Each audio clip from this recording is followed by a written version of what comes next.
Hello and welcome to Lost But Never Stuck, and today we're exploring Mollies Nipple in Hurricane, Utah.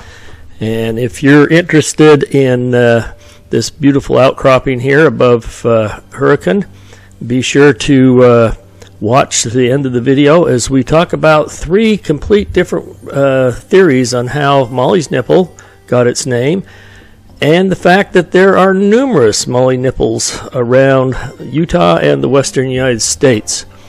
And also be sure to like our video and subscribe to our channel, Lost But Never Stuck. To get to Mollies Nipple, take Highway 59 out of Hurricane, and about 3.5 miles down the road, you're going to turn right onto Gald Road. And it's paved for a little bit, and here is the dirt road. And the best way to figure out how to get to Mollies Nipple is to put it into Google Maps, Mollies Nipple, Hurricane, Utah, and it'll take you right to it. We are on the dirt road heading up to Mollies Nipple. Once you get up, start heading up the hill toward the ridge and Mollies Nipple, you got a great view over into Zion's. But the road so far has been high clearance, two-wheel drive. It is now starting to get a little more rocky. I am not in four-wheel drive. There is a large construction project going on up here. Leave it to the government to always be tearing up nice, pristine desert ground for one reason or another. And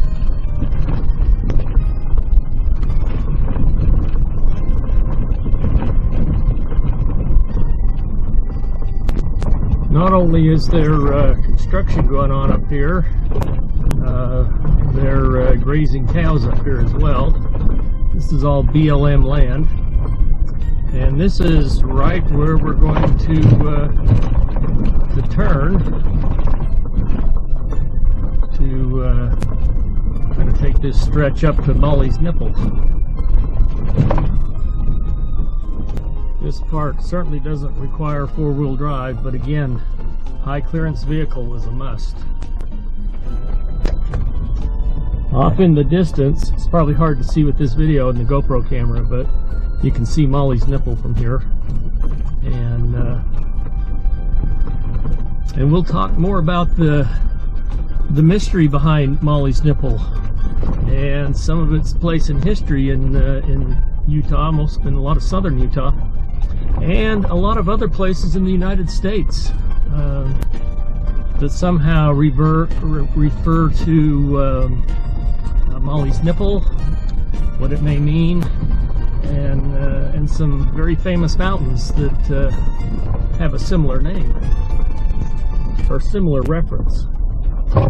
Okay, here's a section we're going downhill, and here's where I would say your two-wheel drive high-profile truck I wouldn't bring here. I guess if you hit this hill fast enough, you'd make it up, but you're sure beating your car to death.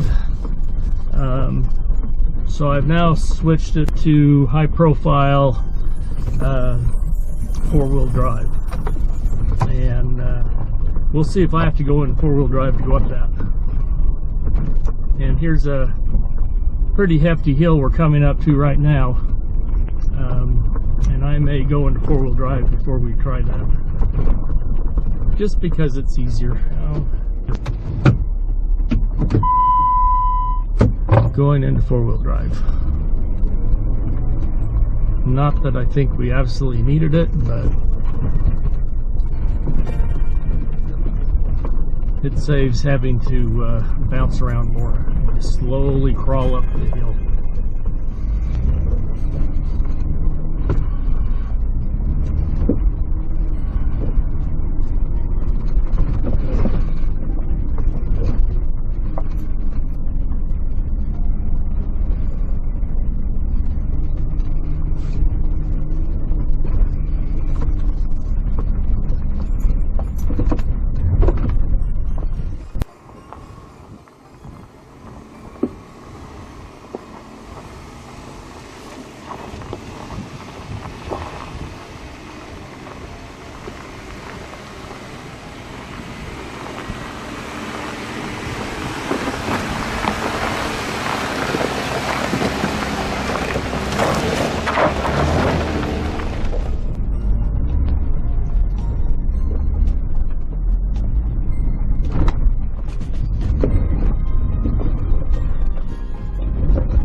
Okay, we are on our way up to the top of Mollies Nipple. Shouldn't be too hard a hike, although as you can see, the last little bit's going to be a little bit steep.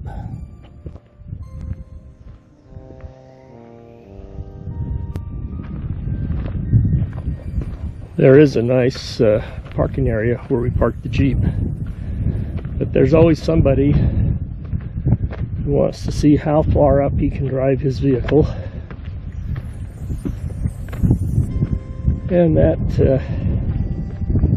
in some ways can ruin it for others when conservationists, environmentalists look sometimes at the damage that people do with their vehicles and then want to restrict the use of it. So if you're off-roading, be aware of that.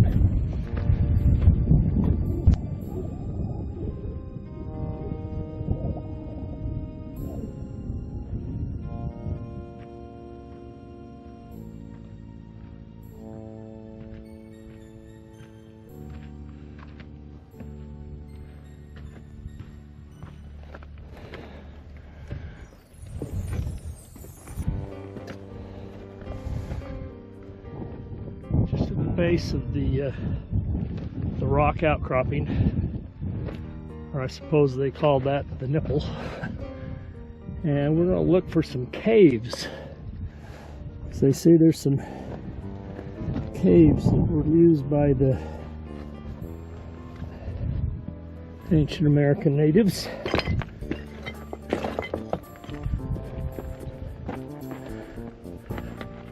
If I can just get up here without breaking my leg or smashing my camera that's hanging around my neck, and hopefully without finding a rattlesnake sunning on the rocks.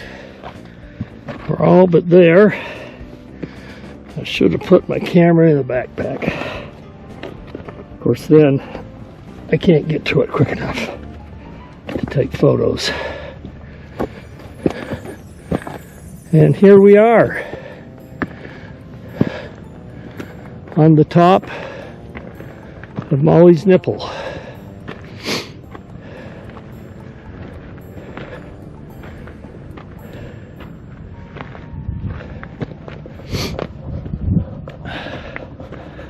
We didn't see any caves coming up that way.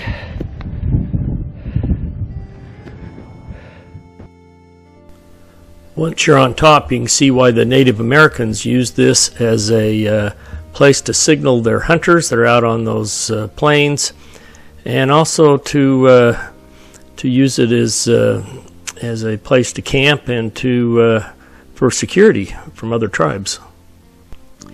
And of course, the view is spectacular. There's Zion's off in the background, some mesas and buttes. Absolutely beautiful. Okay, we're going to work our way down, and we're going to came up the opposite side. We're going to come down this side now and just see if there's any caves we can see from this trail. 1999. Definitely cowboy graffiti. Or I should say cowboy petroglyphs. Actually, 1999, it's graffiti. But I am surprised I haven't seen any petroglyphs here from Native Americans.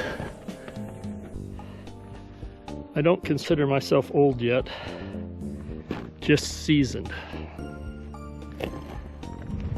Well, we're just about out of the rock field.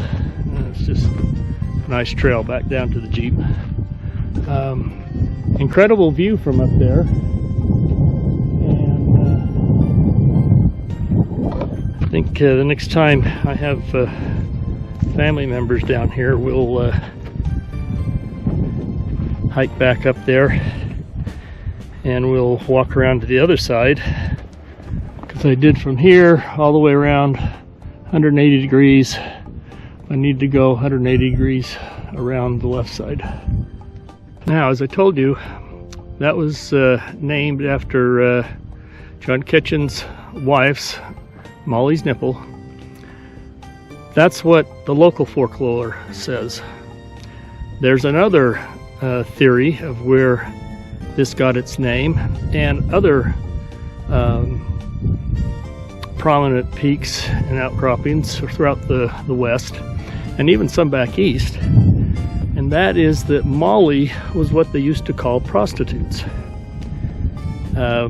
which in some ways actually makes more sense when you consider how many peaks and prominent points are named Molly. And they're usually from mountain men, early explorers, and that actually probably makes a little bit more sense, other than maybe the ones that are local in southern Utah. John Kitchen did have a ranch. It was called the Nipple Ranch, and apparently it's still there. It's private property and posted, and apparently there's a lake close by that's called Nipple Lake. So maybe he really was fascinated with his wife's anatomy.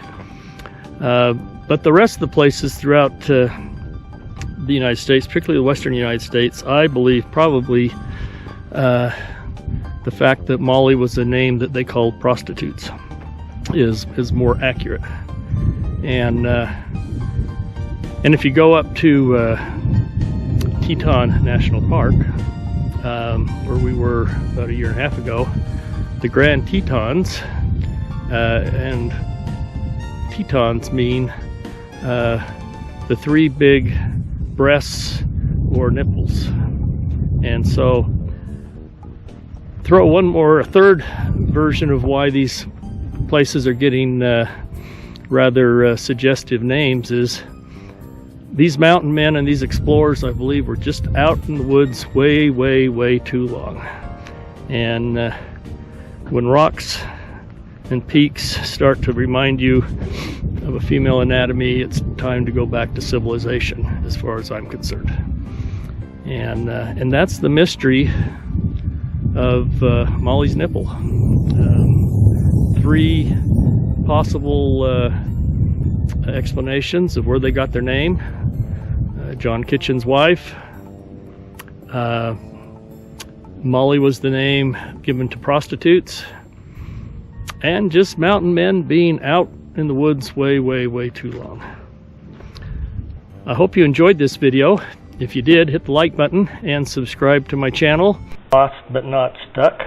We'll have another adventure here, hopefully another week or so, and then we have some really good adventures coming up in another month or so, which will include Thailand and Bangkok. And so be sure to subscribe and hit the notification bell so you're notified when we post our next video. Thanks for watching.